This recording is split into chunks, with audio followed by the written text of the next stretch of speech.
Մեր ամբողջ տունը փլվել է, տանից ոչինչ չի մնացել,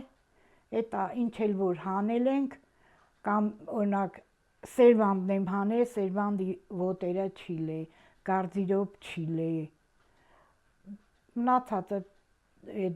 մեբելի կրավատները ջարդված է, մի քարերով դզած դրած է այդ կրավատները։ Սպիտակի տաշիր տնականային Ավանի յուրաքանչյուր ընտանիք ծանր հիշողություններ ունի։ Ավանը բնակեցվել է երկրաշարժի ծանոթ մնացած և Սումգայիթից բռնագաղթված ընտանիքներով։ 1994 թվականից մինչ այսօր բնակարանի կարիք ունեցող 278 ընտանիք դեռ սպասում են բնակապահովման իրենց հերթին։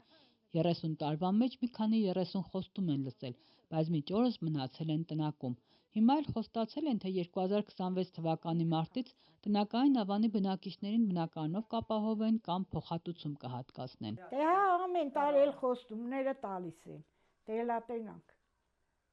Աստված ողորմած, ալբատ մի տեղից մի դուռ բաց կլի էլի։ Բնակիչներն իրենց ուժերով կոմունալ հարմարություններ են ստեղծել, ժամանակի ընթացքում շարքից դուրս եկած պատերն ու հատակը նորոգել։ Տնակի խոնավությանն ու ձմռան ցրտին դիմակայելու համար բազմաթիվ դիմում խնդրանքներից հետո թաղամասը գազաֆիկացնելու թույլտվություն են ստացել, բայց միևնույնն է, ժամանակավոր կացարանն անժամկետ օգտագործելն անվերջանալի խնդիրներ է առաջ բերում։ Այս հանում եմ լրի վերևը մադուռը, այս տակը սկոճով պանով մի կերպ ամրացրել եմ, այս էլ, նայեք։ Սպիտակում բնակապահովման բազմաթիվ ծրագրերին համընթաց ՀՀ կառավարությունը 2004 թվականին որոշեց և իրականացրեց տնականային ավանների սեփականաշնորհման գործընթացը։ 10 տարվա ընթացքում Սպիտակ քաղաքում շուրջ 200 տնակ է սեփականաշնորհվել։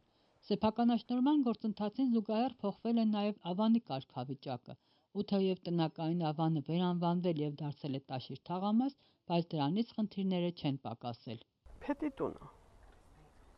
Մեկներ կա, կրսներ կա, էտա։ Շատ են անհանգստացնում։ Նույն անդադեղ ենք տնում տանը, այդ կամը։ Մի հատ մարշրուտկա չի բարձրանում թաղը, ոտով ենք իջնում, ամեն ինչից զրկված ենք։